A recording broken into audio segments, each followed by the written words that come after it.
Sorry, I kind of got behind on everything. I'm going to explain myself, by the way, why I haven't done a Superman review yet, but I don't know how to approach this, but if you saw my Good Day to Die Hard review, you know what this means. It's a shame I have to bring it out, but I'm sorry. No, it's not me who should be sorry. It should be them who should be sorry. It should be the guys who made the movie. Yeah, that's right. Man of Steel. This is a review. Oh boy. I mean, when we talk about... I'm going to talk about a couple of things before I start the review, but when we talk about high expectations totally just letting us down, this is a primary example. This is 101... this is 101 letdowns, you know. Okay, first of all, why I didn't do any Superman reviews? Well, frankly, there's two reasons. Number one, I rewatched the first Superman movie because I said, okay, I'll start this. It was literally, I think, 2 days after I did the Star Trek review and said I was going to do it. And I said, there is no way I can do this film justice. And then I figured out I don't have the guts to do it, so I'm going to do it anyways. But I just realized I said already that the original Superman, Christopher Reeve, 1978, is single-handedly the best superhero movie, comic book movie ever made. And nothing has been able to touch it since then. There's a couple movies that I think have come kind of close. You know, The Dark Knight probably being the prime example there.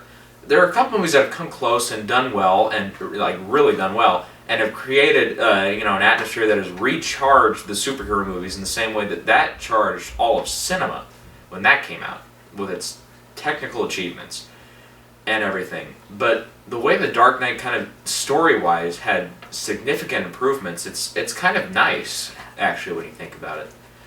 And how we're advancing intellectually. Man of Steel has nothing close to that. Nothing close to an intellectual advancement. In fact, it's probably digression when we think about it. But number two, the reason was, the more I watched the trailers, the more I saw all the TV ads start to crop up, I kind of got a sixth sense about it that something was going to be wrong. Something was going to go wrong if I did a review. And I don't know. And I swear to God, I am not corrupting the movie here. I did not put a curse on this movie, by the way, if you're walking away from this as disappointed as I am. But really, though, I can't figure it out. I had a sixth sense about it. I said, maybe I just shouldn't do this. Maybe I just shouldn't do this. I was, flipping coins and stuff, trying to decide. Because seriously, I was so freaked out in my mind, I could not decide, that I left it to something else, to chance, and it told me not to do it. So I don't know. Maybe I'm off for the better. But anyways, since it's supposed to be like Superman's 75th birthday or something, I will in celebration of that at least, because Superman, believe it or not, is my favorite superhero, in media, especially. But in comics, I'm not a big comic book reader. I think I've gotten through one comic book in my entire life, and I can't even remember what the name of it was. I think it was from a long time ago. No, I remember what it was. It was a Star Wars comic book. Yeah, really. Some of you are thinking, what? Of all the comic books to read, why Star Wars? Why not a superhero comic book? I don't know. It's never been my thing. It's never been my thing. I like books. I mean, that's for sure. Comic books are shorter, generally, unless it's a big collection. They're shorter. They got pictures. They got captions. Why not get into them? I don't know. I guess it's just not my fad. It's just not my fad. But anyhow, I guess you'll have to excuse, of course, if you hear any rumbling or stuff, or if the lights go out, it is kind of storming out right now. It is summer. We do get some storms generally, and it's probably from the looming doom, of course, from Man of Steel being this big a crushing disappointment. But yeah, where do I start with this? We have I think the biggest problem here, this movie was doomed from the second they decided who the director was. And I seriously don't mean to crush Zack Snyder in that way. Because looking at his filmography, though, his best film has been one of the cheesiest guilty pleasures that caught on and became a phenomenon, and that was, of course, 300. That seriously, I don't know why people gather around him, because his last movie, Sucker Punch, I saw on DVD, and I was just flabbergasted at how horrible it was, and how CGI filled it was. And I said, as soon as they signed him on to direct Superman, I said, wow, I really hope that that they're able to pull this off, and he's able to actually understand the story. And evidently he didn't. Or Goyer, David S. Goyer, who wrote it, and Christopher Nolan, who co-wrote it. I cannot believe I'm saying their names in this regard, but they just, in their story, I swear to God, they had to have had a different version of this movie. They had to have. One of the better, general origin story. One of the better, thing. I mean, it's absolutely ridiculous how they do this. And it twerks me off. I don't know. I mean, they had to have had something better here. They absolutely had to have. I mean, it's Christopher freaking Nolan and David S. Goyer, the guys who brought us the Dark Knight trilogy. I think we have nowhere else to go but the guy on top, number one. That's Zack Snyder. And seriously though, if you look at his work, you realize he is hands down one of the finest examples of substance over story. And I mean substance by technical substance. Making sure everything just looks just right, that the CGI that we use looks as good as it can get. And I'll give credit where credit's due. Some of the action scenes do actually look pretty good, but there are other times when it just starts to look really redundant with its stuff. To the point, I seriously can't believe I'm saying this, that it more closely resembles Transformers than it resembles Man of Steel or the Dark Knight trilogy. This is ridiculous. I cannot believe that this happened. I'm kind of in shock, by the way, in case you can't tell. I'm just a little nervous here. So I'm just so wrecked out. This is, I don't know where to begin with this review except to say, Zack Snyder, I really hope that you take more time to read into this screenplay. I just hope you just take a lot more time and just figure this out. This is not a Transformers.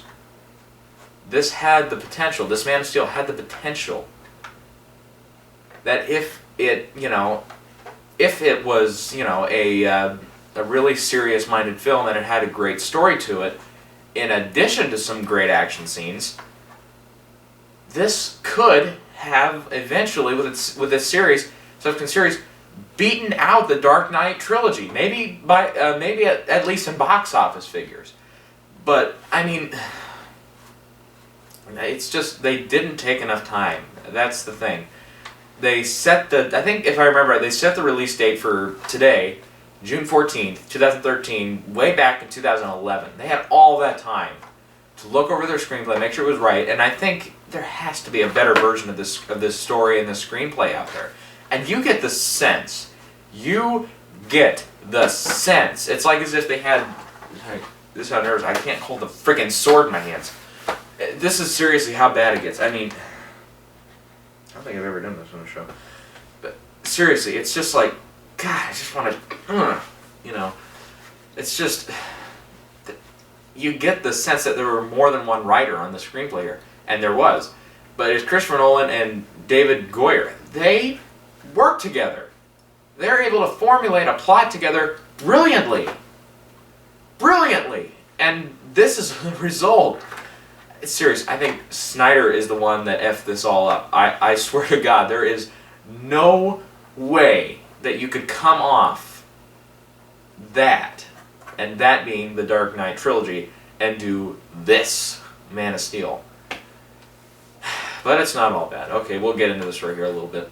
One of my first problems, I think, with the movie, right in its intro, which takes freaking forever before we get to Superman getting to Earth, which, by the way, in the original Superman, it kind of took forever too. But in that one, at least, we had something, that didn't look normal. Back then, when they had entire cities, planets made of like crystal, that wasn't normal. Whereas the planet Krypton in this movie, it looks like, seriously, it looks like the reject designs for the world that they create in 300. And Wrath of the Titans, Clash of the Titans, it kind of looks like that. And Warner Brothers especially has released movies like that in the last few years. We're used to seeing that. We are really used to seeing that. So I don't know why they proceed to do that. And, even though the spaceships and stuff, they all look pretty, and they're all, the design of them is actually a nice job. And the acting sometimes is very credible. I really, really, really think the fault here is story. And the fault here is directing. Those three people, Christopher Nolan, David S. Goyer, and Zack Snyder, they all kind of get some credit in some way or another of the blame. And I think really personally, if I were the executive at Warner Brothers, if I were the guys in charge, trusting these people with this project, I would say, okay, Christopher Nolan, you do not want to direct this. And he didn't. He was fresh off Dark Knight Trilogy.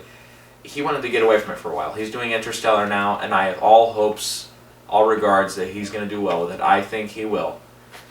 Despite this, I still think he will. He's got a whole nother year. He can maybe, if there's something maybe in that script that's kind of similar to this, I think he can figure it out. I think he can really figure it out. They say, okay, you don't want to direct this. We're fine with that. Just let's find somebody.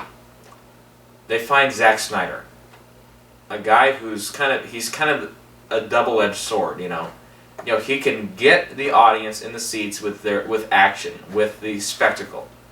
But so can Michael Bay. So can, what's his face? Can't even think of it. Roland Emmerich, the guy who did like the 2012 and Day After Tomorrow, all that stuff. Independence Day, which there's a couple of parts in this movie that kind of remind me of Independence Day. Believe it or not, one of the last things I thought I would compare this movie to was in frickin' Independence Day. But yeah, they rely on that guy. So he can present this. We can make this film very profitable, but he doesn't pay much attention to stories. He said, okay, we've got David S. Goyer here. He wrote the screenplay. We're in good hands here.